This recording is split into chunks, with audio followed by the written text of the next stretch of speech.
Rama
Everyone.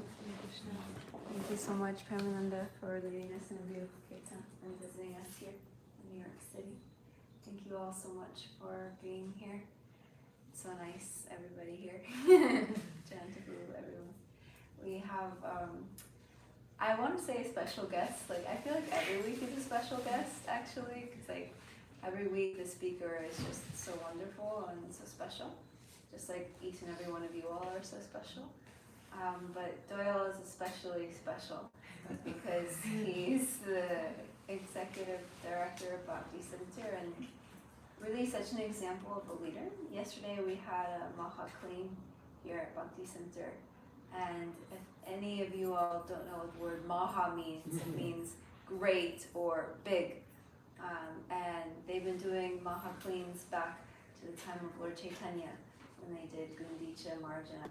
So Lord Chaitanya set the example how it's actually cleaning is actually a really big part of spiritual life, especially when you're cleaning Krishna's temple and you're cleaning Krishna's home.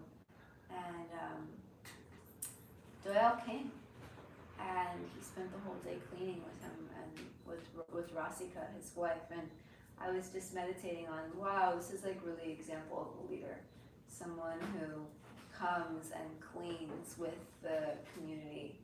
And, isn't just like in the office, but is like hands-on with the community. And he's the example of that. He is always in the office and in meetings and doing so much behind the scenes management work that we don't see to make the Bhakti Center run. But he's also at Thursday night kirtan and making sure the mopping and the sweeping and the cleaning happens afterwards, and he's just always here and always present, and we're just super grateful for him to be in our lives and to be leading this community. And he also happens to be an amazing speaker, sharing so many realizations. He does a podcast every single morning for Bhakti Center Monday to Friday at 9 a.m. Spirit Matters information is at the reception desk. And he gives classes, he does Srimad Bhagavatam class every Tuesday on Zoom, and he does many other courses also for the Rise platform that just launched. So we'd like to invite him to come and sit here.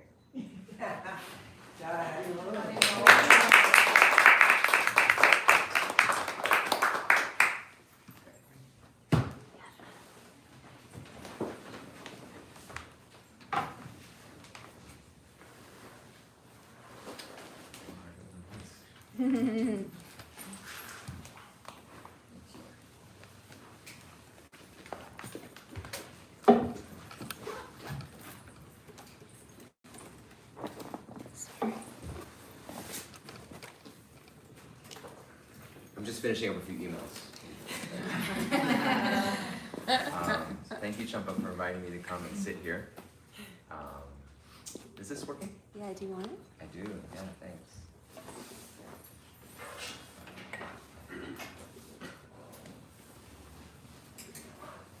Actually, let's see this.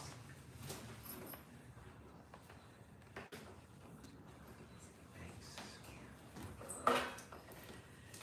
see everybody here. Thank you so much. It's good to see familiar faces, and it's good to see new faces. Good to see you, Kantapati, and everyone else. Chinese library tile. Yeah, that'd be great next step. Good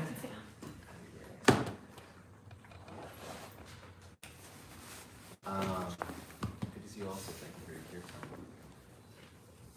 Is this mine here? Yeah, it's yours. One of the perks of being the director.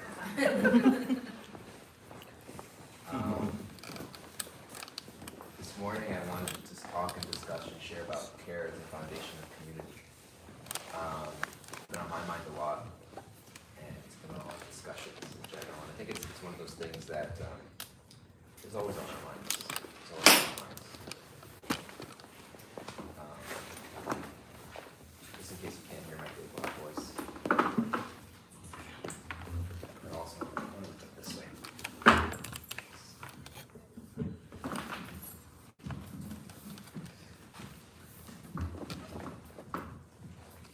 How's that?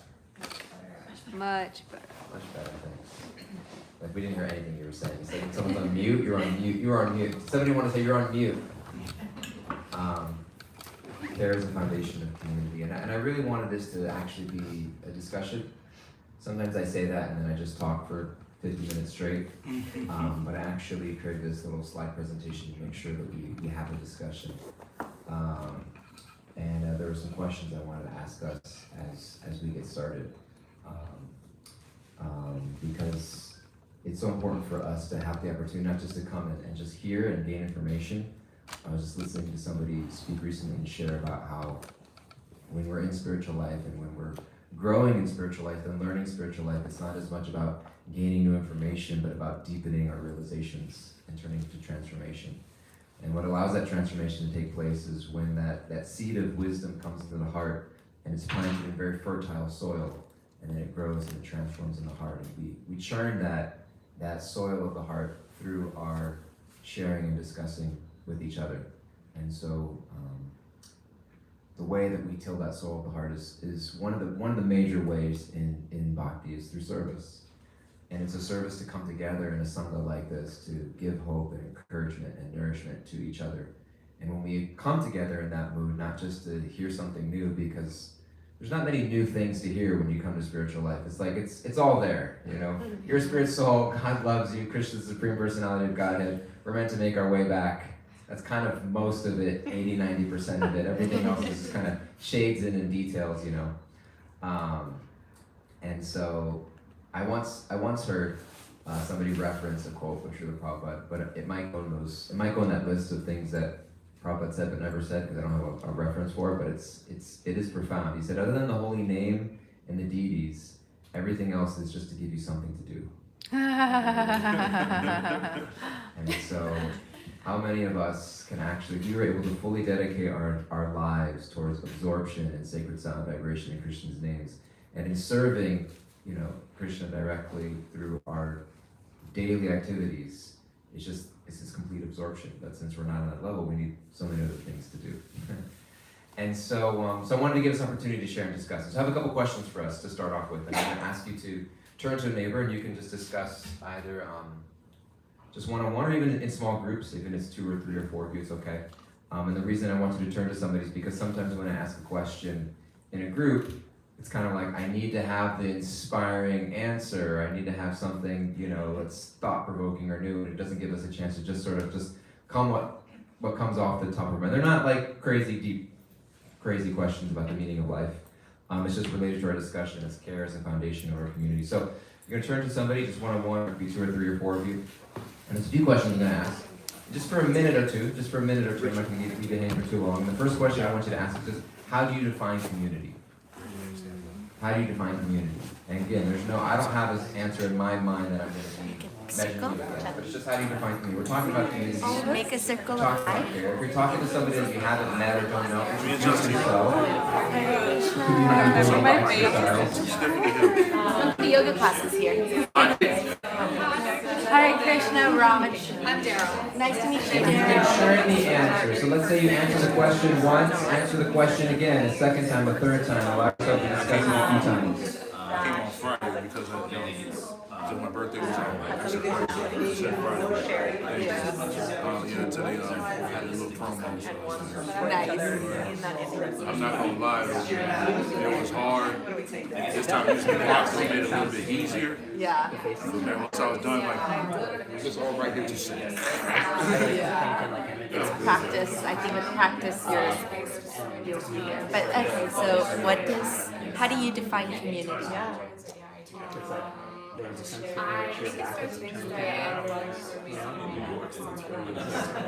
think there's a lot of It could be a sentence, it could be catchwords, it could be a definition, it could be a feeling. It's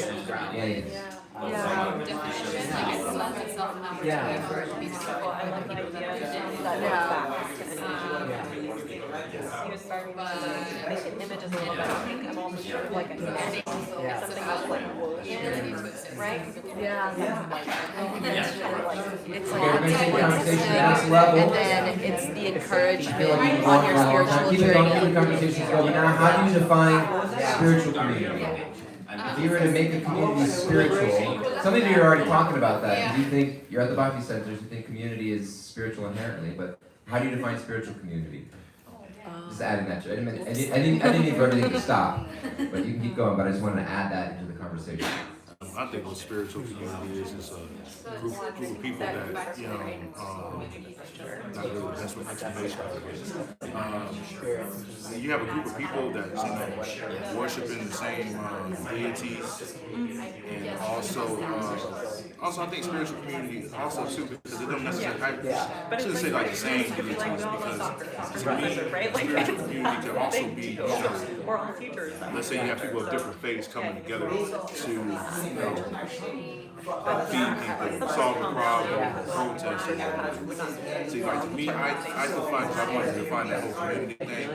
I used to think like community is just like a place where you live, where people are around. But when you really think of the earth is a community. Because we all share the same planet, It's not like, okay, somebody says, hey, I'm from Mars, or I'm from Venus, I feel like there's an active Okay, wherever your thought is, you can wrap up your sentence, your thought, your expression. I could put it that way. Before we move on to the next question, we're going to come back together in the room.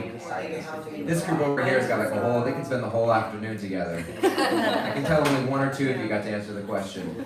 In fact, Susha's group also is over there. Wherever Susha's in a group, you know it's going to be something fun. And so, beautiful, beautiful. So let's go back to the first question. How do you define community? I don't know if we need a wireless mic or just speak really loudly, but either one. Just want to hear from Speak loudly. Yeah, go ahead. Go for it. What's your name, my friend? Richard. Richard. Or Tashi, whatever is comfortable. I'll stick with Richard. Okay. But how I define community is, like I was telling them, we all live on this planet together. So at the end of the day, to me, I feel that, being a planet Earth is a community in itself. Now, you could break it down and say, these smaller groups and stuff, but as a whole, living on planet Earth, community. Beautiful. I'm gonna hold on to that. I'm gonna go back to that because that's really, really, really beautiful, profound. I love that. I want to hear from other people first before I start responding. So, Kula, you got the outfit. We gotta hear from you. You're gonna give us the Sermon on the Mount. Hold on, let me get my tablets. yeah. We just simply defined it as a group of people, like-minded people who share similar goals and values. Beautiful. Like-minded people who share similar goals and values. I love that. Pretty much the same thing, like a common focus. A common focus. People with a common focus. Beautiful. In this area of the room over here, in this group, there's Champak, there's Sush. Champak? Can you see me? No, we can hear you. Okay. Raj is coming. Community in action. Yeah, a group of Those YouTubers are having a very profound experience right now. they always do. Yes. They were just staring. They were just for about 10 minutes. They were just looking at me like this the whole time as you guys were discussing. You know, Yeah, community. Yeah, that we're not a spiritual community yet. Community is a group of people that come together to support each other, build deep relationships, and share hearts. Hearts. Beautiful. I'm glad you used that word. Share deep relationships, support each other, and share hearts. And become family. And become family. Okay. You guys got, I hope you walk out of here feeling like family. Sush. We definitely agreed with that, and I think at its best, community can be that, but perhaps at its most simplest, it's just perhaps like a group of people who share something, and that something could be anything, because when I think of my like neighbors or neighborhood, like the lowest common denominator is simply the place that we live in, and that's what we share. Totally. Yeah, it's interesting. There's a lot of different levels of community. There was once, I think his name was Richard Millington, wrote a book about community, talked about 5 aspects of community: on interest, on place or location, on action and activities, on ideologies. There's different levels in which you can think about community. And some of us, because we're in a spiritual community, or we're trying to be in a spiritual community, create a spiritual community, we kind of take it to the deepest level. It's about deep spiritual interests, etc. But sometimes a community is just a group of people living in a particular area, going through life in a similar way. Yeah, and it could become a variety of things. And there was one here before we move on to spiritual community. I was thinking at best a community is like a circle where there's a center, meaning there's something shared. A Bhakti center? Perhaps the Bhakti center. I planted him in this class. And also what's interesting about a circle is no one's back is turned toward anyone else. So they're all like actually next to each other and looking in. So Beautiful. Thank you for sharing that. And then where did the conversation go when we started adding what is a spiritual community? Or were the answers the same? Like we answered it the same way? No, it's different. Okay, it was different. What'd you guys get different over here in this group? This exciting group. Actually, anybody. I'm just looking for anything. I mean, Keshwar. for us, it's just like generalization of Krishna in a Brahmin sense, or just the person. The person, generally something centered with Krishna. You know what I'm saying? Closer to the spiritual aspect of it, instead of just like we're saying Gyani or Karmi, which is the general population in where you're at. So similar to what was being shared over here, something that there becomes this spiritual focus, this understanding of who we are as spirit souls, and a desire to connect spiritually at some point. Absolutely. Yeah, thank you. Jenna. Yeah, I definitely feel like it is the same, right? Spiritual community are the same in that you've got this group of people, there's something in the center. In a spiritual community, there's going to be some spiritual aspect in the center. Yeah. Here, it's Krishna, etc. But I think what is different is that there's rules of engagement in different communities, right? If I'm a community of teachers, that might be different than if we're in the Bhakti Center and this is our community. The kind of expectations or the standards are going to shift based on what's in the center. Yeah, beautiful. Kula. But we posited the question, are we talking about, is a spiritual community then going to be specific, or is it going to be universal? So is spiritual community something that's more applicable to everybody, rather than something, this is a very specific type of community? So that's the question we kind of stopped. That's a question that I'm hoping you will answer today. Beautiful. And it goes back to what our friend Richard was saying here, was that there is, in one sense, when we look at spiritual community, in some ways it includes everybody. If you look at everybody as a spirit soul, and the idea that we're all sharing this planet together, and that all of us are seeking actually common interests. All of us have a common interest of finding happiness, but some of us have a different understanding of where we find that happiness. And when we come to spirituality, it's almost like we have a shared understanding about where to find satisfaction of the soul. So, something else? Anybody else before we move on to the next? I got 2 more questions for you guys, and so my hope is that I can just ask you a bunch of questions, that we get to the end of it and I don't have to say anything. But no, we have 2 more questions before we get. And what's your name? I'm Daryl. Daryl. Thanks for being here, Daryl. Thank you for having me. I have my answer is a question, which is community something that's like externally defined or internally defined? And so it wasn't until the spiritual word was added to community that, for me, it feels like. I'm sorry, I forgot your name. Sush. You were saying that community can be something that you're a part of, but not actively. Spiritual community in terms of like intentionally seeking association.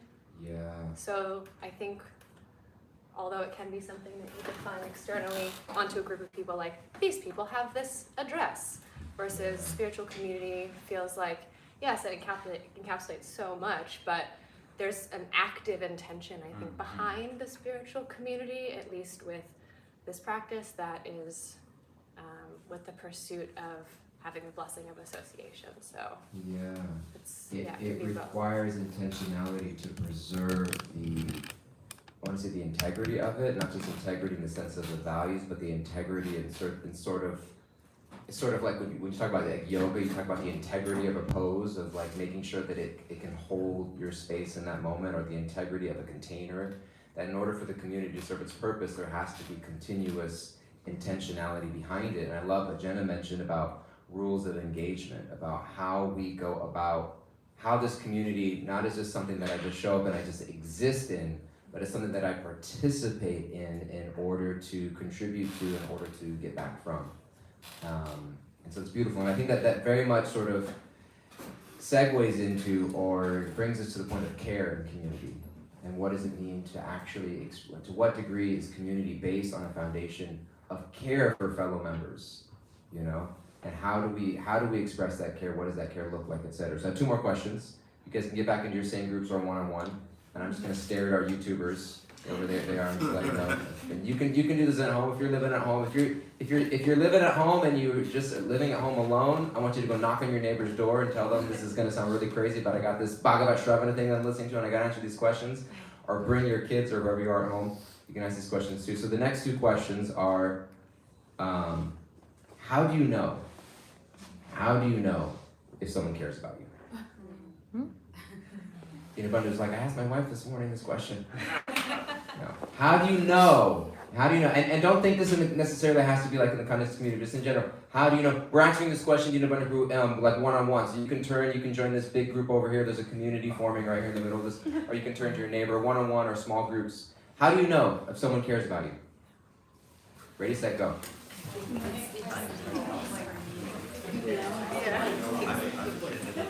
How do you know? I think it's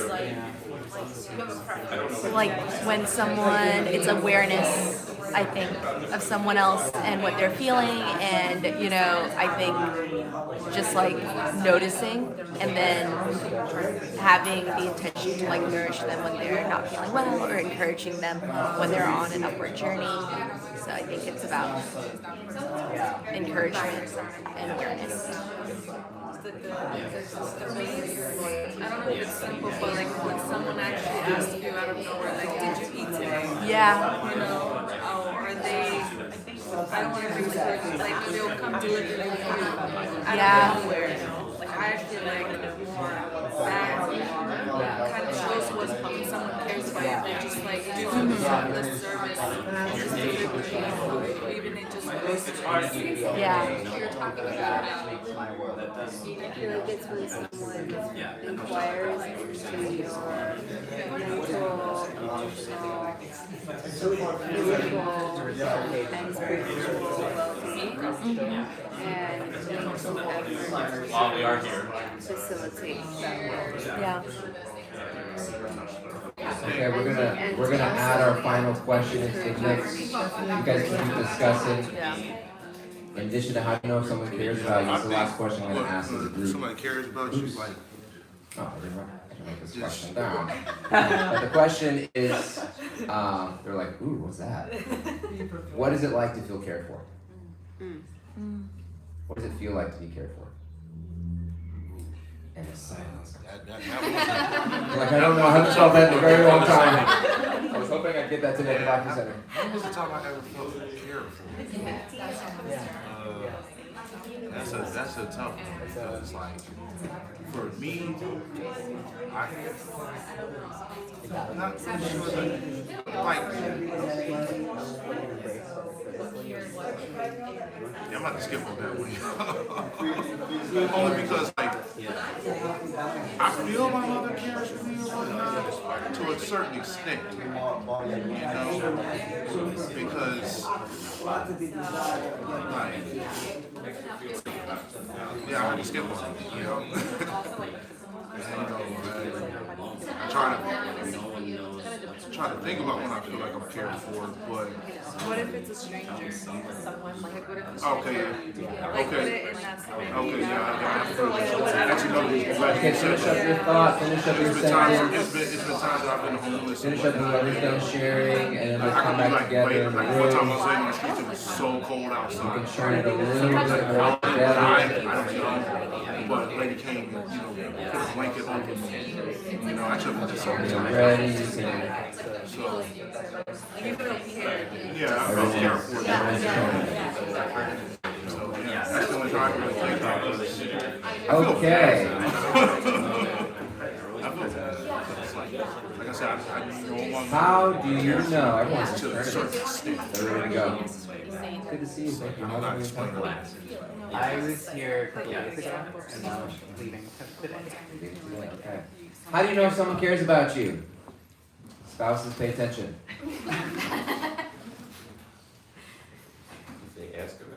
If they ask about you, simple. Korsha, how do you know if someone cares about you? Question, what did I just walk into? If they do what they say. If they do what they say, yes, there's a message. There's something that, is there anybody here that's, Korsha's waiting for you to follow up on something? If they do what they say. Thank you. Sush. I felt like it was like, it's less something you know, but more something you can feel.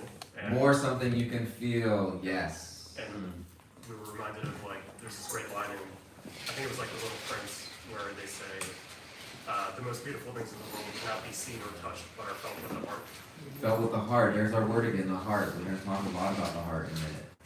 Thank you, thank you. So it's not always something that you can necessarily see. Somebody can do what they say. Somebody can even ask how you're doing, but it doesn't necessarily mean that they care about you in the way that you need. And so it's tricky. It's tricky. Doesn't mean that they don't, but it can be tricky. And so sometimes it's how you feel. Jean-Paul has her hand up. Two things. One, they inquire about your physical, mental, emotional, spiritual well-being and take steps to facilitate that well-being. And number two, they help you to reach your full potential. Help you to reach your full potential. Beautiful, beautiful. Anybody, one or two others? Yes, please.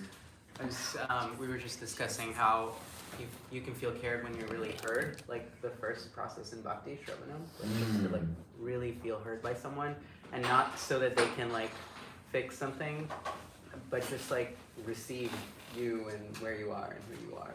Yeah. When you feel heard and received and accepted by another. Beautiful, beautiful. Was there one other? Anybody? When somebody they say that you're in need of something and they provide it, you know, they don't necessarily have to know you to you know, to provide that need that you know. Yeah. Beautiful, beautiful, beautiful. And the last question, what does it feel like to be cared for? Anybody had his hand up before we even started this discussion. A little overzealous. Yeah, Sorry, I love it. Daryl and More I were spiritual speaking. caretakers in the community. Trying. But yeah, we were talking about how one of the features of what it feels like to be cared for is that you actually can like relax into it a little bit. You have the opportunity to actually lay back where we don't feel that we have to be acting upon the circumstance. We actually get to kind of have that experience of being lifted up in a certain way. And then we were also talking about that it feels natural and that, tell me what your point. You had said something that was really. When you don't have the privilege of association, to take on the responsibility of caring for yourself, and I think that that's where the relationship with God and Krishna can come in. So to be able to have that really intimate one-on-one creation of what that feeling is within yourself, and then to be blessed with having that association in this world as well is so special. But exactly, it's that release, to be held, and to feel safe. Yeah, that safety. Somebody's got you. You feel safe, you feel like relaxed and released. And I also appreciate how you mentioned that there's the feeling of care in a community amongst other people, and there's also the feeling of care that we need to experience directly with Krishna in a one-on-one relationship. That there's also the idea that, because sometimes it happens, we become, this might also sound like almost counterintuitive to the whole idea of building community, but we become so dependent on community that when something around us disappears, we don't know who we are in our spiritual life anymore. And we lose that direct spiritual connection with Krishna, that when somebody else goes through a spiritual struggle, now all of a sudden my spiritual life goes out the window as well. And we lose that anchor that actually I have a direct connection with Krishna personally.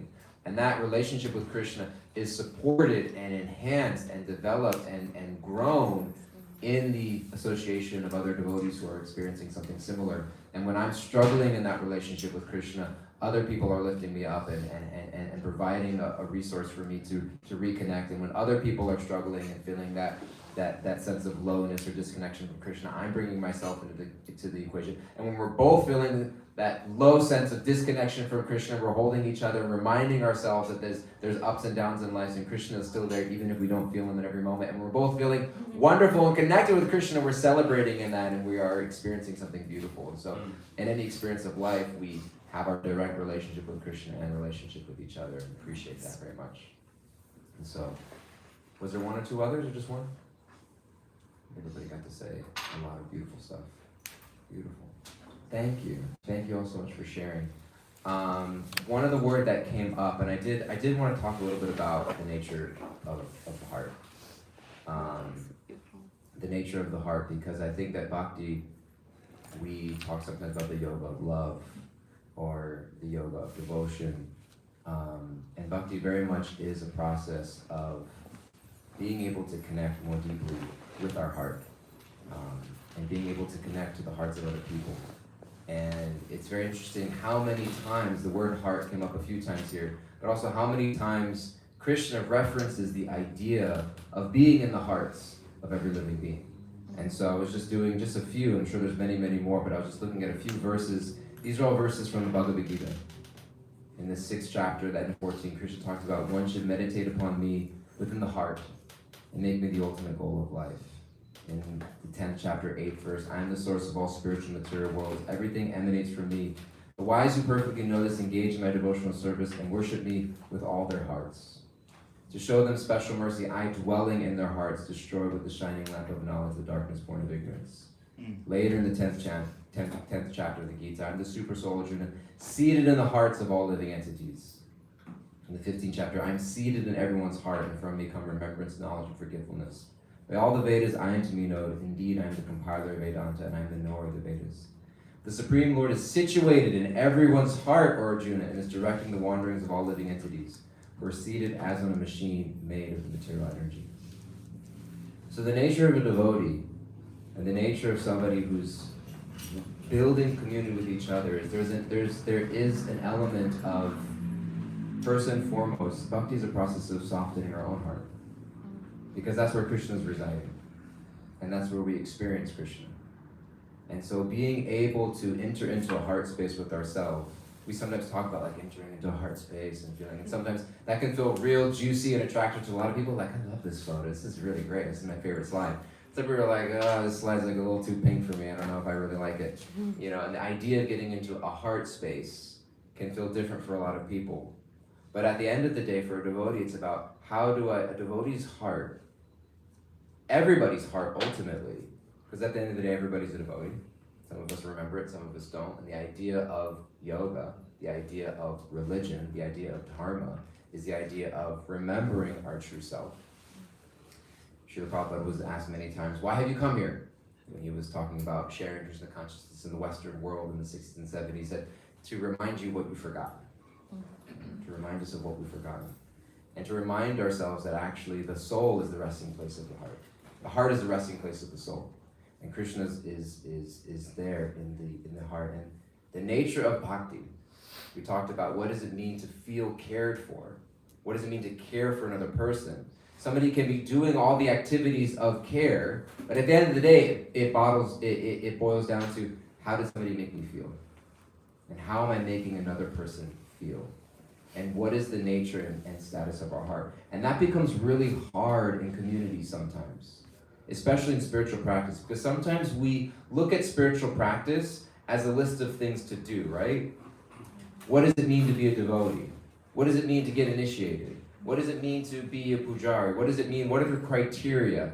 X, Y, and Z. You have to chant this many mantras or prayers. You have to get up at this time. All of these different criteria. And we sometimes, and especially when we come into a community of other people where we start judging each other or measuring according to those means, we start to think that spiritual life is a series of to-dos. Mm-hmm. And you do all those things, and now I'm spiritual. Mm-hmm. Right? And we lose the heart of it. That actually, all of these things are simply meant as a softening of my own heart. Why? So that I can actually deepen and experience Krishna every moment. Because Krishna throughout the Gita is encouraging Arjuna to experience Krishna every moment. And it's so beautiful when you get to some of the middle chapters of the Bhagavad Gita, where he's talking about, I'm the light of the sun and the moon, and I'm the taste of water, and of fishes, I'm the shark. And you're like, sharks aren't really fishes. Maybe that's just a Sanskrit, mistake. And of movable things, I'm the Himalayas, and of all of these things. And it's like, that's kind of cool, but then you actually realize it's like, no. Krishna's trying to tell Arjuna, experience me in every moment. When you move out into the world, is your heart just not like, but the heart becomes so guarded because of our experiences in life and because of our disconnection of Krishna sometimes, that I just think like, was I spiritual today? We check the things off the list. And there's merit to that in some ways. There is merit to that. And many of our Rupa Goswami and our Bhakti acharyas and teachers throughout time give merit to a certain discipline of spiritual life, because it formulates the mind in a certain way that these things are important. Because if I just do whatever feels good or whatever comes to my mind, who knows where I'm going to end up, right?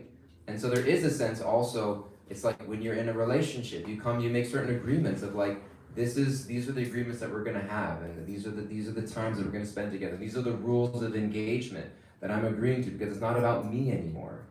And so I'm willing to do the activities of love in order to inspire the feelings of love in my heart. In many ways, sadhana bhakti is that practice, as Rupa Goswami describes in his seminal text of Bhakti Yoga in the Bhakti Rasamrita Sindhu. He defines bhakti as that unmotivated, uninterrupted, loving service towards Krishna in a mood of pleasing Krishna. Okay, that last part's really hard. In a mood of pleasing Krishna. I can do all of the things, but what does it mean for me to do it in a selfless service of wanting to please Krishna? I'm not there yet. Okay, do the things anyways, meditate and pray on getting that mentality, and if you do it in a sincere enough mentality, in the association of devotees, Krishna from within will inspire that to grow into your heart. And pay attention to your heart along the way. And so similarly, our spiritual practice is not just a list of to-dos, but it's a destination that we're trying to get to, and the to-dos are the things in which we do in order to get there, but it has to be done in the right mindset.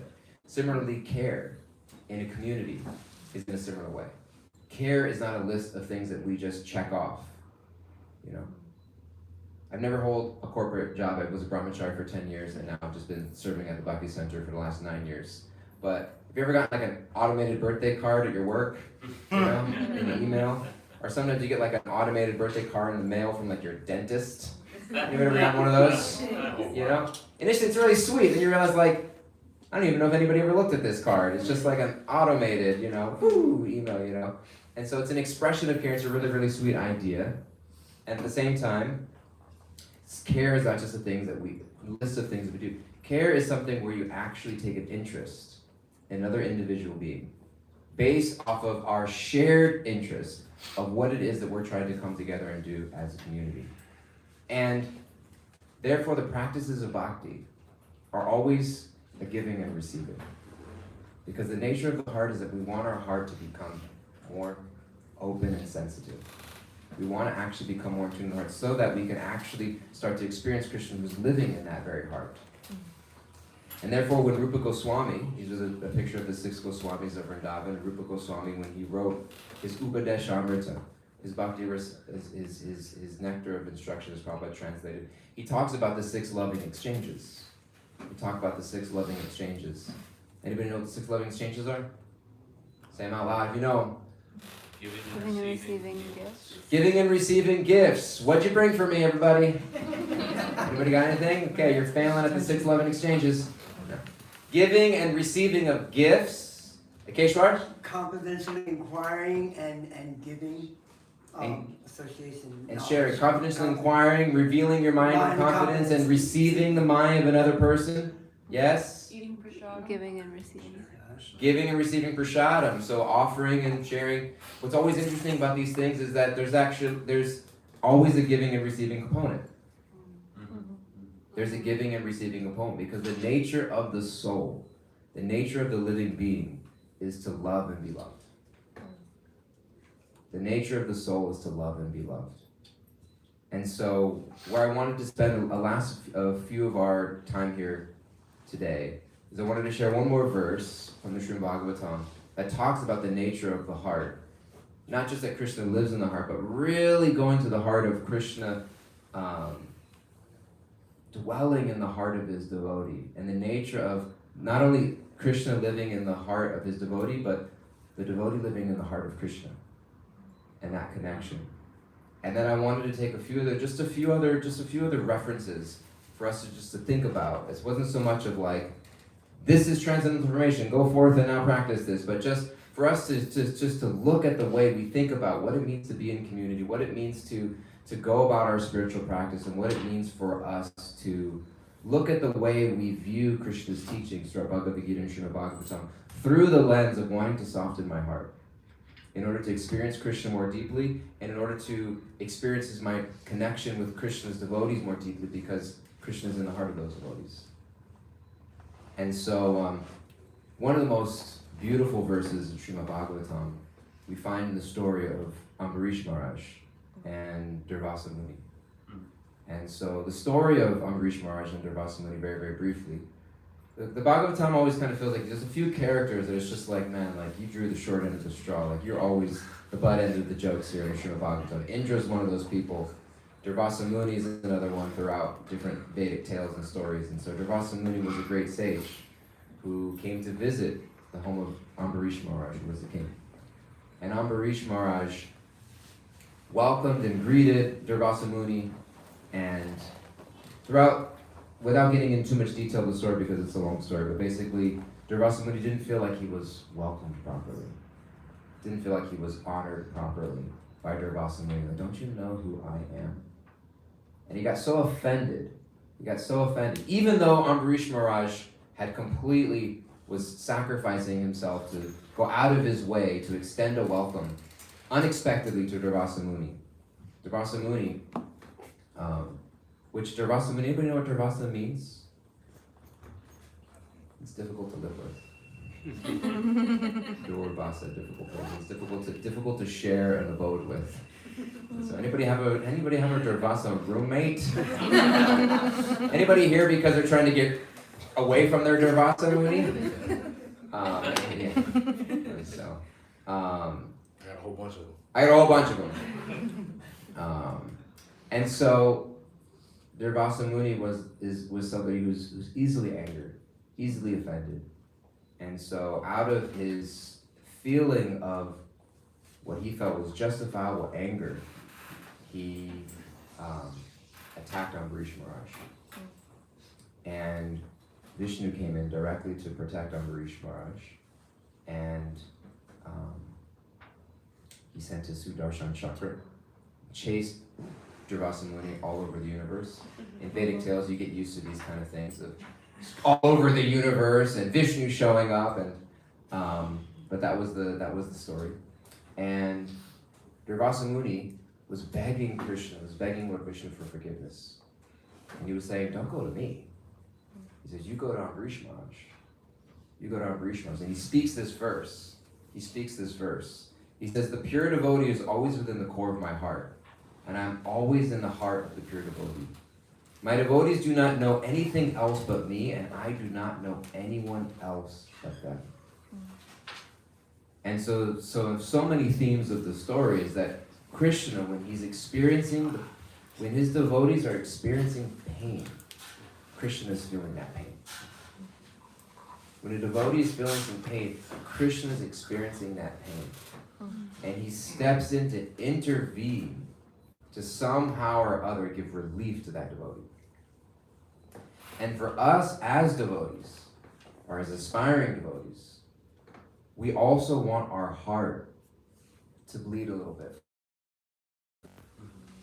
for the pain of people in our community. And in order for us to do that, it requires us to look a lot deeper than what we just see on a surface level. It requires us to look a lot deeper than what we see on a surface level. And so there's a few verses from Srimad Bhagavatam. This is where my presentation ends, and I have a picture of Raghuvi right here because you can't see them anymore. But I wanted to share a few verses from the Srimad Bhagavatam and from Bhagavad Gita.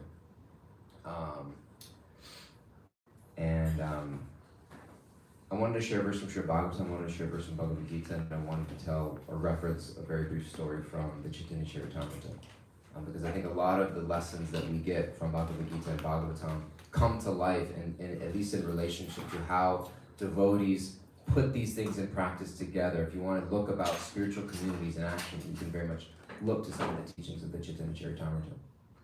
So I first want to look at this very verse. It's a very, very foundational verse from Srimad Bhagavatam. Many of us may be familiar with. Savai Pungsam Parodharmo Ito Bhaktir Hoksaje Ahiktikya Pratyeta Yayatma Su Prasidati. This relates, I was thinking of this when Richard was talking about the idea of a global community, of a shared interest. We're all human beings sharing this planet Earth. This verse is in the very, very beginning of Srimad Bhagavatam. The supreme occupation, Dharma, for all humanity, is that by which men, women, and children of all people can attain to loving devotional service unto the transcendent Lord. Such devotional service must be unmotivated and uninterrupted to completely satisfy the self. So the idea of self-satisfaction, this level playing field of what everyone is searching for. What do we all have in common? We're all searching for happiness. We're all searching for connection. We're all searching for some level of satisfaction of the heart. Some of us have just kind of very, very, very twisted and warped ways of how we think we're going to get it.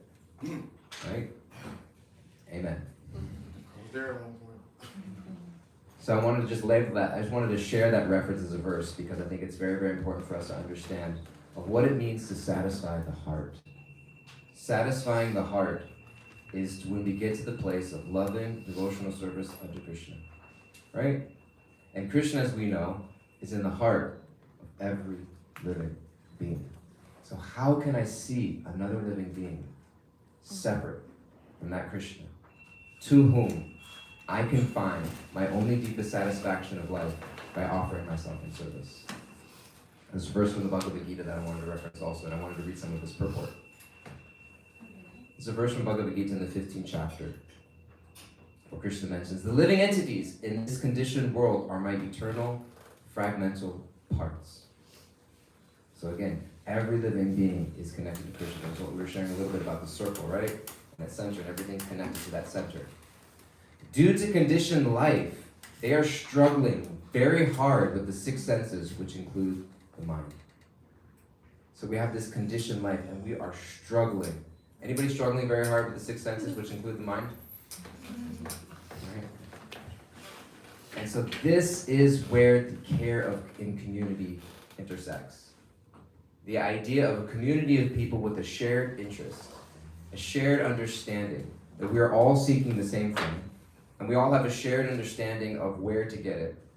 And along the way, there's a struggle.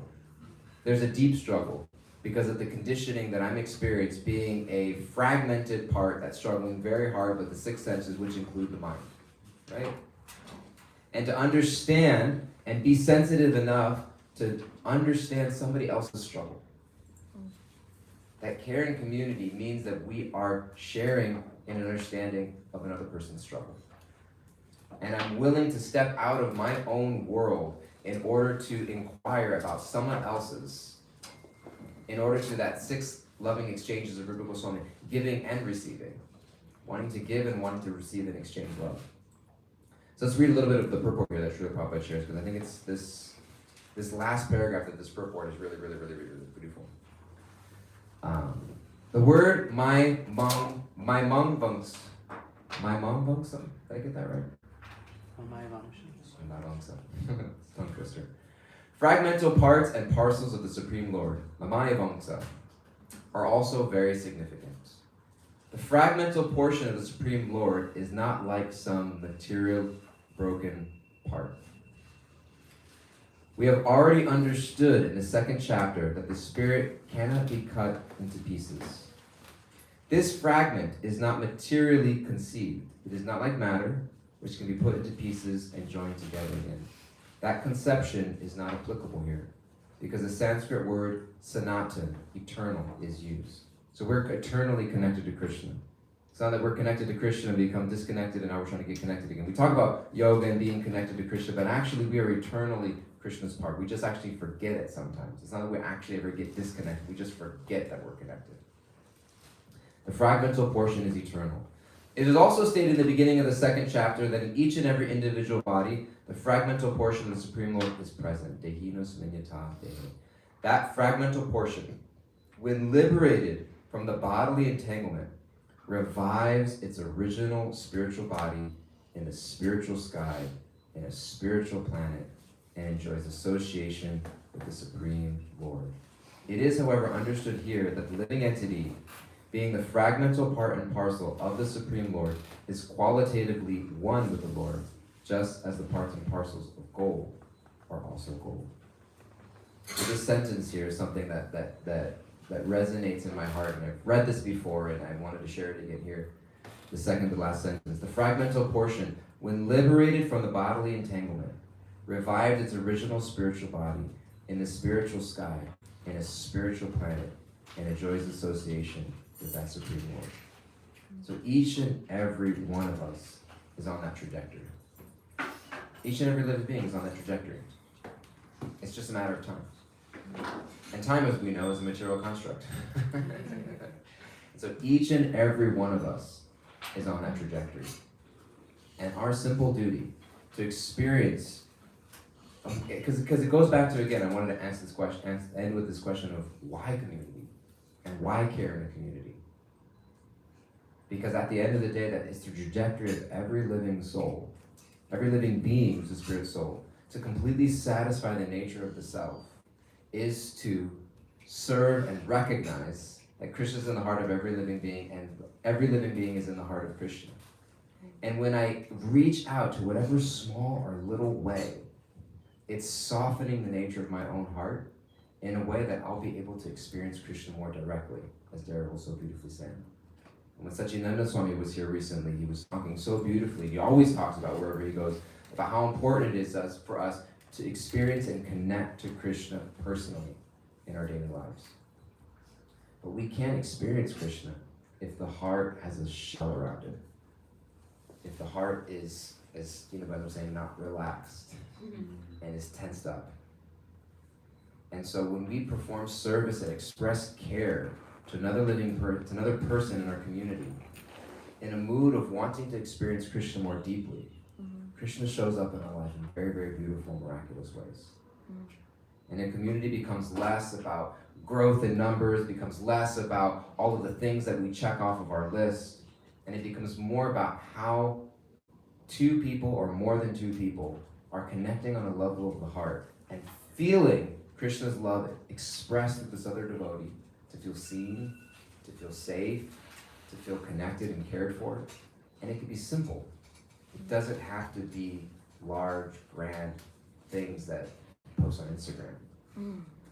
And so in the few minutes that we have left, I just wanted to leave, if there's another question or reflection, but what I wanted to leave everybody with, because we don't have time to look at the other verses or stories, is what are the ways in which you want to express care to somebody else in the coming week? And how can you express that care in a mood, not just because I have to, or not just because it's one of those things we're supposed to do to be spiritual and be humble, but because I want my heart to soften in a way that it's almost kind of like, like you get those, you ever have like, sometimes you get like those like around Easter, they got like chocolate eggs and the inside melts and there's like a bunny inside, you know, or there's something in the middle of it, you know? And so, or candies with hidden things in the middle. It's like, I want my heart to just melt and soften, that I can find that hidden Krishna that's in the middle there, right? And so I'm actually going to express care. And sometimes you don't know how care is going to be received, right? Sometimes it's like, well, I don't know how they're going to receive it. Just express it anyways. Because I'm trying to soften that heart of mine in order to get to the place where Krishna, who's there in the heart of every living being, becomes revealed to me. So how am I going to express care to somebody in this coming week? In a mood and a way of wanting to soften and make my heart more sensitive, that I can experience Krishna more deeply and profoundly. So I wanted to just share, we have a couple minutes left. Does anybody have a reflection or something they wanted to share? Or just something that came up for them or resonated, or just can be something that came to your mind, or just repeating something that you heard? What are some of the takeaways beyond that we wanted to bring with us into the week, or today, or to go about our day or our week?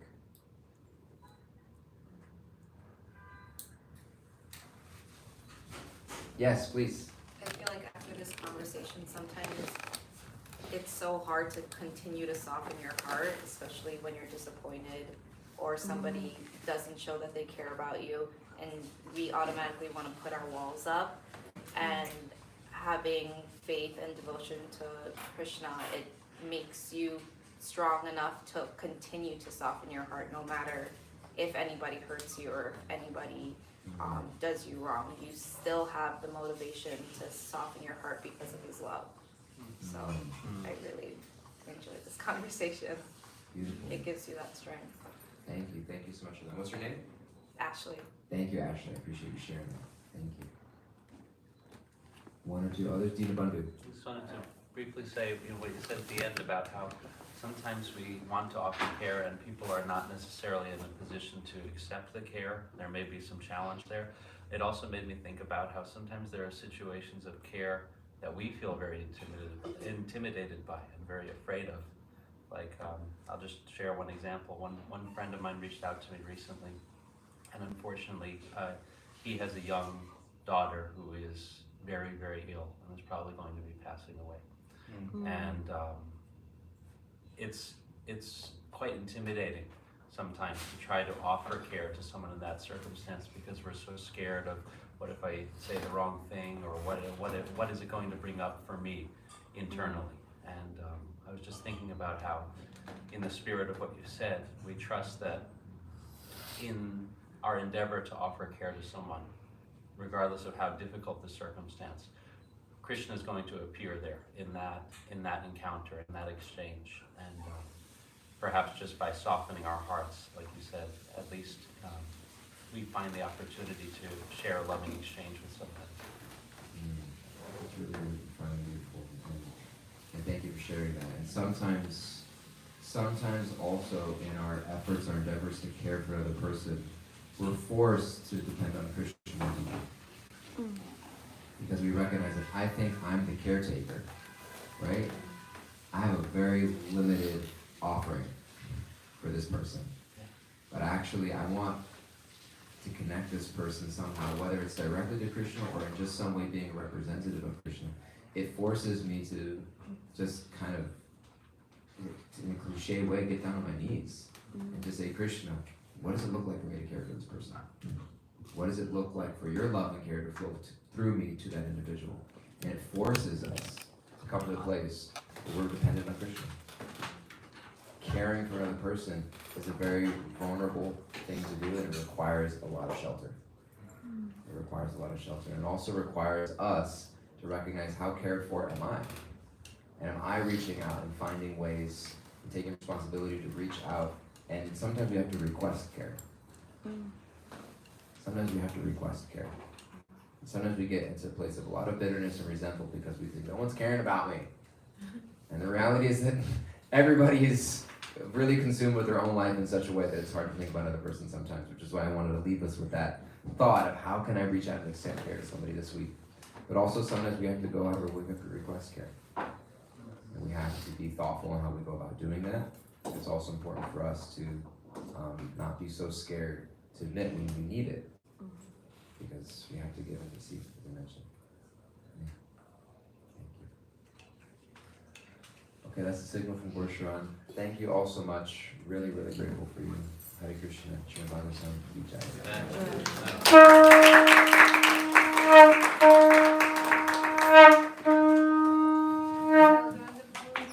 Now we'll have artsy with kirtan, so everybody can just move the mats and even the chairs to the side, and then come forward so we can sing and dance.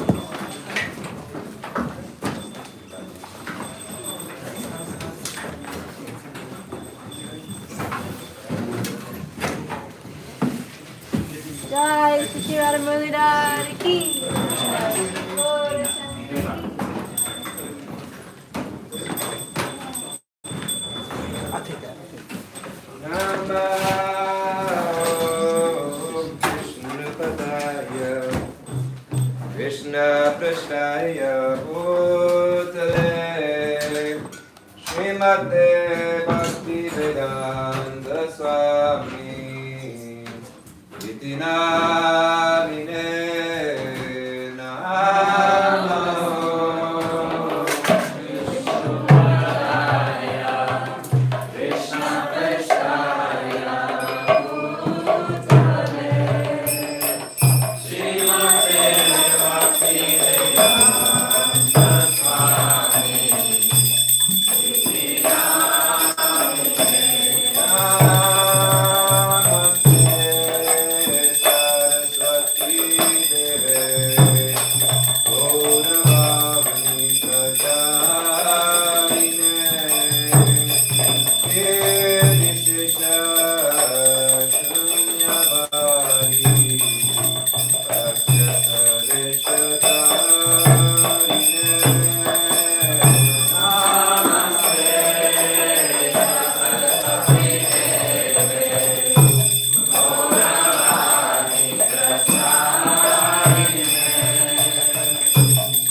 Hare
Prabhupada ki jai.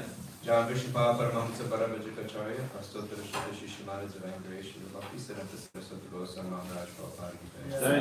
Ananta Koti Vaishnava Vrinda ki jai. Namacharya Shri Haridas Thakur ki jai. Prem Sago Shri Krishna Chaitanya Prabhu Nityananda, Shri Advaita Gadadhara Shivasadi Gaur Bhakta Vrinda ki jai. Shri Radha Krishna Gopa Gopinath Shantamara Gauri Govardhan ki jai. Vrindavan Dham ki jai. Mayapur Navadvip Dham ki jai. Ganga Mai ki jai. Jamuna Mai ki jai. Tulsi Devi ki jai. Tulsi Devi ki jai. Kaliyuga Dharma Harinam Sankirtan Yaga ki jai. Nitai Gaur Premanande. All glory to the devotees.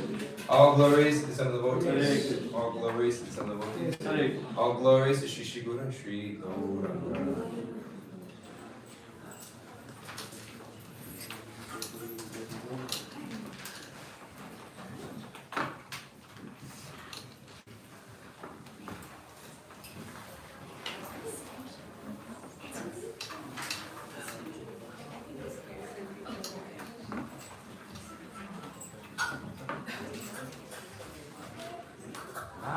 Namaste Narasimhaya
Hi Krishna, thank you so much everyone for coming to Bhagavata Sravana, and a big round of applause for Dayal for giving.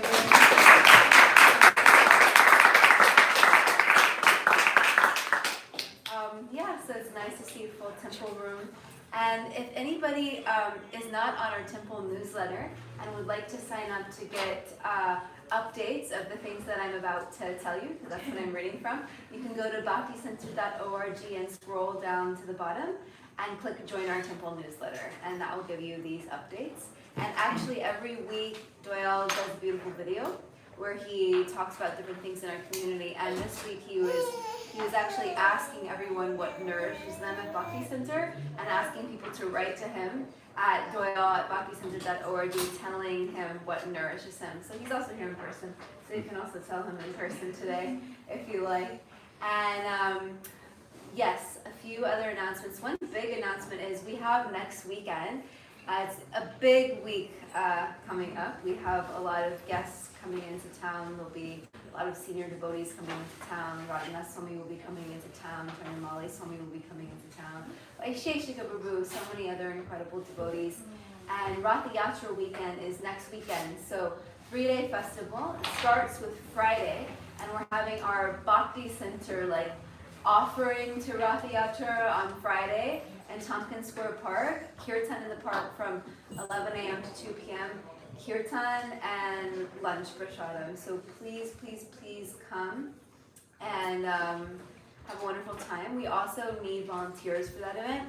So if you would like to volunteer, you can go to our website, click on Kirtan in the Park, and click on volunteer opportunities, and you can sign up. We actually still have a lot of spaces that need to be filled to make this event run smoothly. So please sign up. It's going to be really beautiful.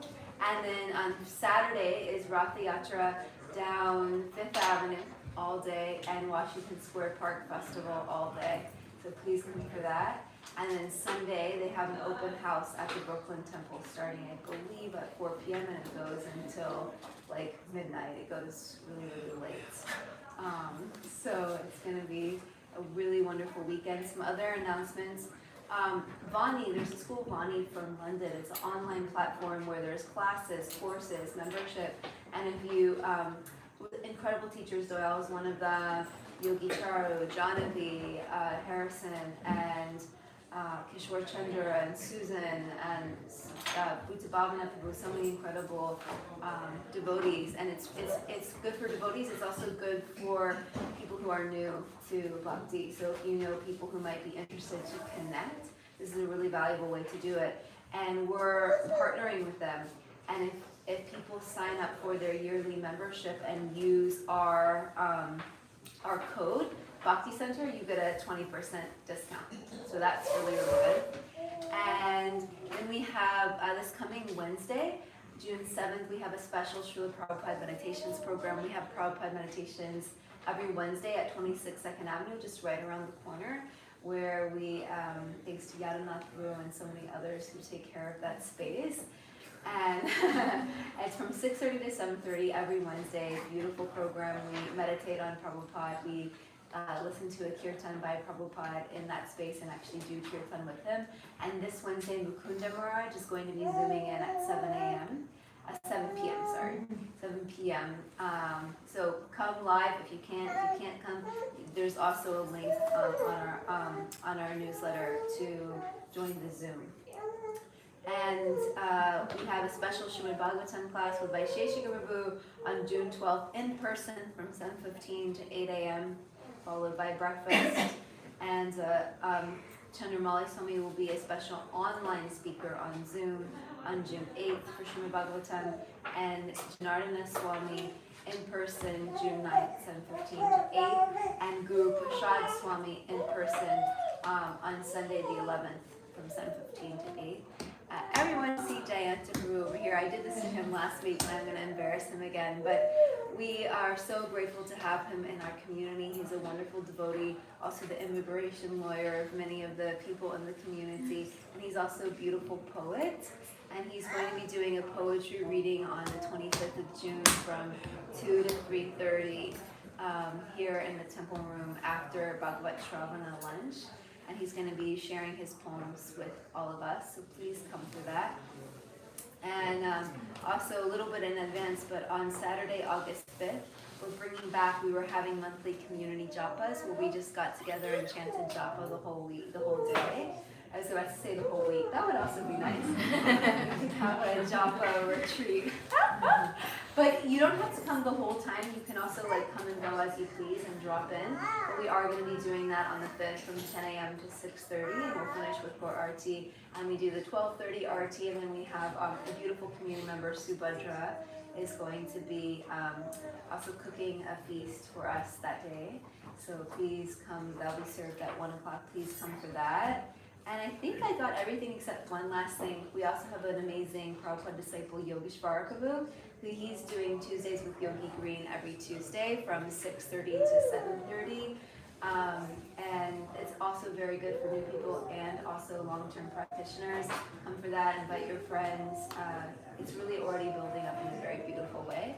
And stay tuned because we have lots of really exciting things coming up. We just confirmed a one-day retreat with Krishna Kshetra Swami, a one-day retreat with Rukmini Walker, many other like one-day retreats and like exciting things are coming up, so please stay tuned.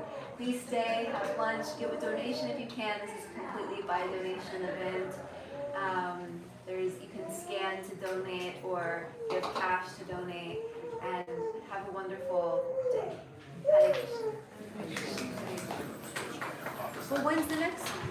No, spiritual office hours today. Spiritual Care Office Hours today with Dina Bunch, everyone Kula Pradeep, and every Sunday from 11 a.m. to 2 p.m. and 2E downstairs, one room floor down. If you need someone to talk to about anything going on in your life, that's what they're here for. So they're here for devotees in crisis or something going on in your life. Just if you just need any form of spiritual care, just please come and speak to them, and tell your friends if you have any friends who need to speak to someone. They're really heading up a beautiful spiritual care initiative here at Bhakti Center and doing regular programs as well. So we just really want to thank them for their service.